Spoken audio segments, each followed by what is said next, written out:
As informações dos meios policiais de Uberaba e região. Deu BO aqui nas 7 Colinas, 101.7 FM.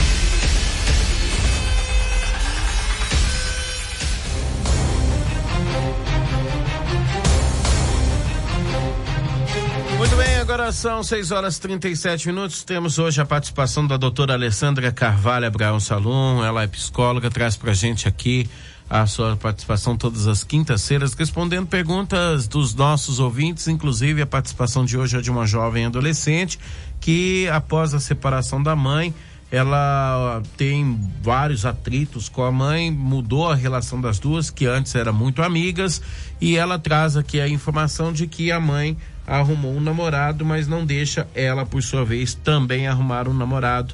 E aí a situação que entra em conflito e cheque, porque que uma pode e a outra não. Lembrando que ela é uma jovem, tem 16 ou 17 anos, se eu não me engano. E aí a pergunta que fica, doutora, muito bom dia. Como é que fica essas relações tão conturbadas dos adolescentes com seus pais? Bom dia.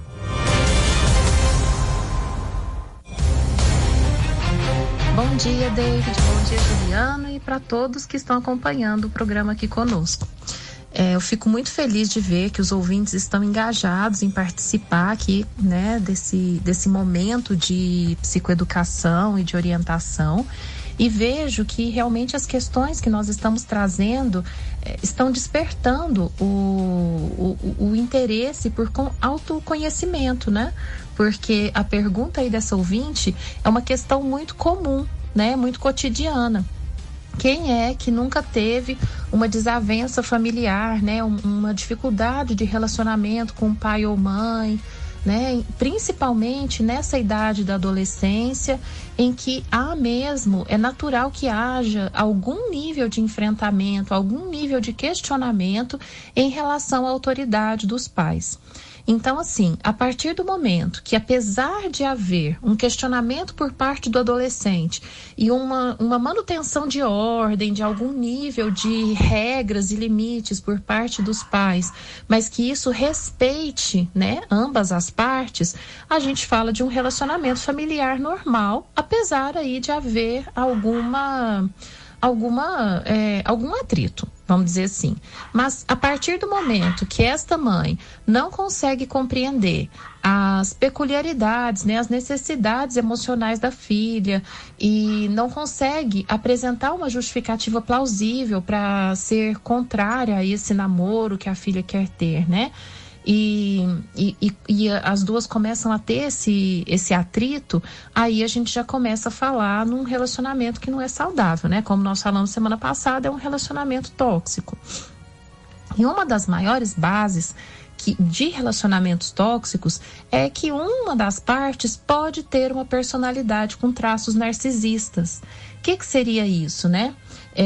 A gente pensa aí narcisismo, né? Vamos lembrar lá da mitologia grega, o Narciso é aquele que por uma maldição, né, foi levado a se apaixonar por si mesmo, né? E é aquele que se olha, né, que olha o próprio reflexo no lago e fica ali contemplando a própria imagem até o fim de seus dias. E isso a gente traz, né, na psicologia como uma metáfora, né, uma figura de linguagem para falar de pessoas que têm essa questão da autoestima muito exacerbada, né? Enquanto uma autoestima saudável nos ajuda a enfrentar os desafios e acreditar nas nossas capacidades, o narcisismo extremo pode levar a um desequilíbrio, porque os indivíduos com traços narcisistas podem demonstrar um senso de superioridade, falta de empatia e busca constante por admiração e validação. Então essa é uma questão legal aí dessa jovem verificar, né, se por acaso a mãe apresenta algumas características. Eu vou dar para vocês algumas dicas, né, para a gente identificar talvez uma personalidade narcísica, que seria um egoísmo extremo, né, que é colocar suas próprias necessidades acima das dos demais, sem considerar a necessidade do outro. manipulação, né? Ou seja, usar de estratégias aí para sempre ter razão ou para alcançar os seus objetivos, mesmo que às vezes isso de alguma forma magoe ou prejudique outras pessoas. Uma falta de empatia, né? Que é falta de capacidade ou dificuldade para compreender e se conectar emocionalmente com os outros, uma busca por admiração excessiva, e isso no caso de pais e filhos pode trazer também uma busca por submissão, uma questão de uma imposição de respeito que vem com uma série de proibições, ou uma necessidade de elogios constantes para sustentar essa autoestima. E aí tem também, em casos mais graves, a gente pode encontrar exploração interpessoal, né? Que é quando a pessoa com a personalidade narcísica se aproveita de outros, né? Em benefício próprio. Então, assim, a gente vê aí que vai de coisas mais simples até uma situação realmente mais preocupante. E aí é importante que as pessoas se autoavaliem e observem aqueles que estão ao seu redor, se por acaso eles de alguma forma se parecem com isso aqui que nós estamos falando, porque caso pareça, é importante sim abrir diálogo, né? O primeiro caminho é sempre esse. Abrir diálogo, explicar sobre os próprios sentimentos de maneira respeitosa, mostrar como a pessoa está se sentindo devido ao posicionamento do outro. Então, no caso, por exemplo, da nossa ouvinte, ela precisa sentar com a mãe e explicar que ela está se sentindo injustiçada, que ela acha que poderia haver um nível maior de confiança, que ela precisa compreender os motivos pelos quais a mãe tem esse tipo de postura, né? Então aí cada um pode usar esse exemplo para levar essa questão da comunicação para a própria vida.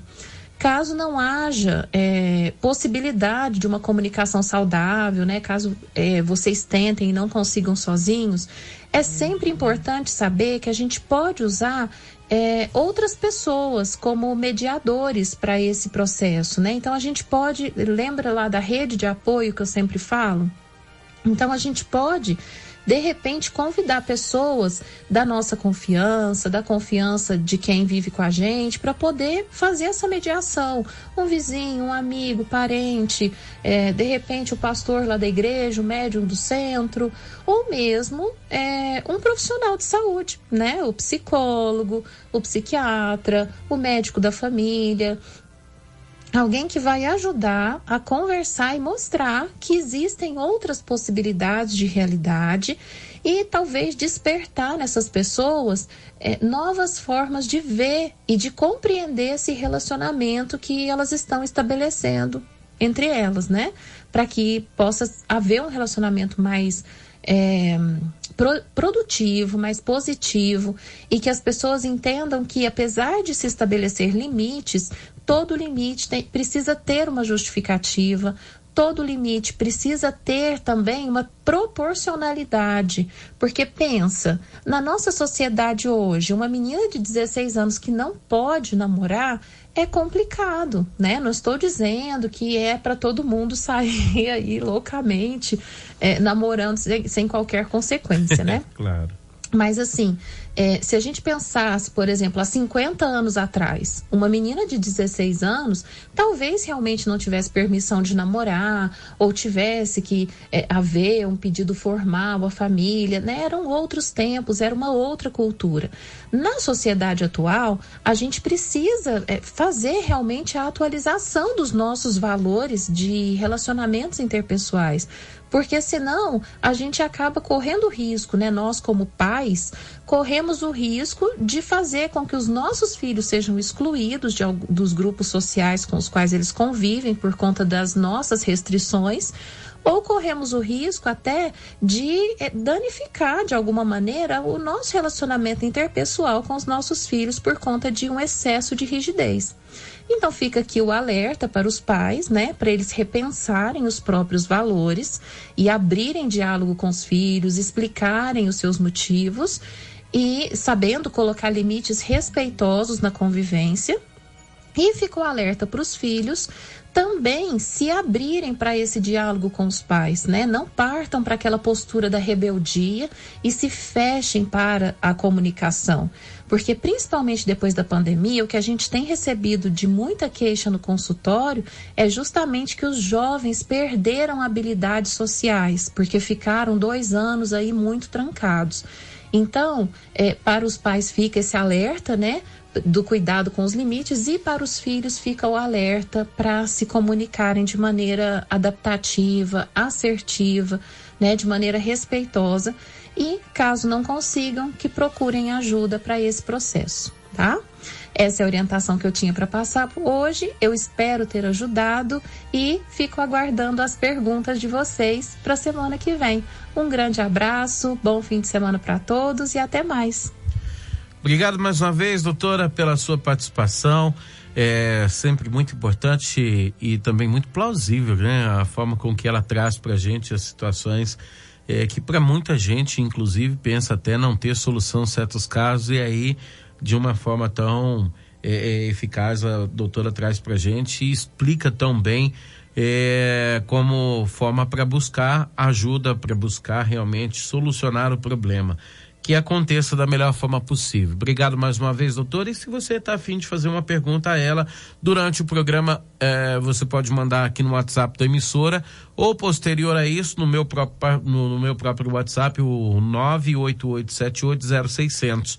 988780600, e aí você manda a sua pergunta, se possível por texto, né, no WhatsApp, e aí na semana que vem, quem sabe, a doutora já estará respondendo por aqui. Você não precisa nem mesmo se abrir, falar quem é ou algo nesse sentido, até porque a gente sempre tenta não trazer de frente com a pessoa, a menos que a pessoa realmente já tenha solicitado que apresente o caso ou algo nesse sentido.